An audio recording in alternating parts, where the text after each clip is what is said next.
olunaku luno olwaleero tuzze okubalaga nti nga tuza tukoola nga tubalaga nti tugenda kudduka emisinde egy'okuva mu buwambe run from captivity ennaku z'omwezi 24 tulaba tusimbula emulago kasaawe tugende paka ku British High Commission twalayo kwemugunya kwaffe n'obutali mativu waffe tulaga British High Commission tetuvanga mu buwambe era ffe nga tusaba teri solo candidate ya kiri Museveni ballot paper 221 tetwagala addemu kulabika mu kalulu konna tumusaba awummule mu mirembe nawekityo n'essanyu ery'amaanyi tugaza tukoola abantu ab'enjawulo forces za change twegattako olwaleero bannaffe ba UID bapunye balaga nti tuli ku same cause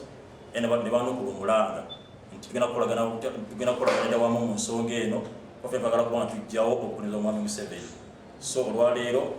tuli ku kitebe kyabwe batukyazizza era tumaze okusiiringa enkolagana eyawamu eyogoma nga tugenda kuba ntuva mu nsonga eno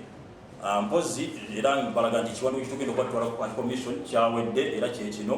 tugenda kuba tukituusaayo kirina okwemumunya kaffe konna kino ekiseera tulina okulwana